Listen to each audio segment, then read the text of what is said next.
بسم اللہ الرحمن الرحیم۔ السلام علیکم ورحمۃ اللہ وبرکاتہ۔ آپ سب لوگوں کے لیے خوشخبری ہے کہ ایٹا نے مراکن ڈویژن فیز 2 کا CT اور PhD میرٹ لسٹ اپلوڈ کیا ہے۔ تو جب یہ میرٹ لسٹ ہم نے دیکھا تو اس میں بہت سارے غلطیاں تھیں، تو کینڈیڈیٹس بہت زیادہ پریشان ہو گئے فیس بک پر، اور واٹسپ بہت زیادہ میسج کرنے لگے کہ میرا CGPA کاؤنٹ نہیں ہوا ہے، میرا یہ کاؤنٹ نہیں ہوا ہے، یہ میرا ایکویولنس سرٹیفکیٹ وغیرہ، یہ بہت سارے سوالات پوچھتے ہیں اور بہت زیادہ ٹینشن میں ہوتے ہیں۔ تو یہ اتنا زیادہ بڑا مسئلہ نہیں ہے، یہ ہم نے بہت سارے انٹرویوز دی ہیں، میں نے خود PhD کا انٹرویو دیا ہے، DM کا انٹرویو دیا ہے، جس میں میرے مارکس غلط کاؤنٹ ہوئے تھے۔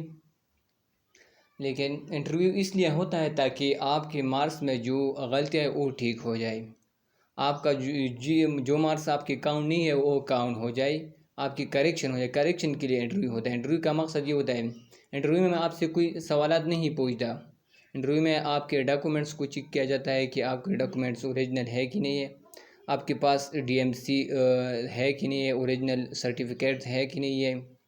تو انٹرویو اس لیے DO اس لیے انٹرویوز ارینج کرتے ہیں تاکہ آپ کی میرٹ میں جو غلطیاں ہیں وہ ٹھیک کر سکیں۔ تو یہ دیکھیں، یا پر دیکھیے، السلام علیکم محترم دوستو، میرٹ لسٹ میں ایٹا نے میرے MSc کی اسکور کو ایڈ نہیں کیا ہے۔ میں نے مارکس کی جگہ CGPA لکھا تھا کیونکہ ٹرانسکرپٹ میں صرف CGPA اور پرسنٹیج مینشن ہے۔ اب مجھے کوئی سرٹیفکیٹ لینا پڑے گا یا پرسنٹیج سے کام ہو جائے گا۔ تو ان بہت سارے کینڈیڈیٹ ہیں جو سوالات پوچھتے ہیں، تو اس کا سمپل جواب یہ ہے کہ انٹرویو میں یہ سب ٹھیک ہو جاتے ہیں۔ جب آپ انٹرویو دیتے ہیں تو آپ سے آپ کا DMC لے گا، آپ کی جتنی بھی مارکس ہے وہ آپ نے خود کیلکولیٹ کرنے ہوں گے، پھر آپ کے مارکس کے مطابق آپ کو میرٹ میں لایا جائے گا۔ آپ کی جتنی بھی غلطیاں وہ دور ہو جائیں گے، کوئی بھی آپ سے زیادتی نہیں کرے گا، کوئی بھی آپ کے میرٹ کے کوئی دوسرے کو نہیں دے گا۔ تو اس لیے یہ ٹینشن چھوڑ لیں، اور یہ بہت زیادہ اتنا بڑا مسئلہ نہیں ہے۔ تو ایکویولنس سرٹیفکیٹ کے بارے میں یہ ہے کہ ایکویولنسی آپ کے DMC جن لوگوں نے BS کیا ہے ان کے DMC میں CGPA لکھا ہوتا ہے 3 پوائنٹ سمتھنگ، اور جو آپ نے حاصل کیا ہوتا ہے۔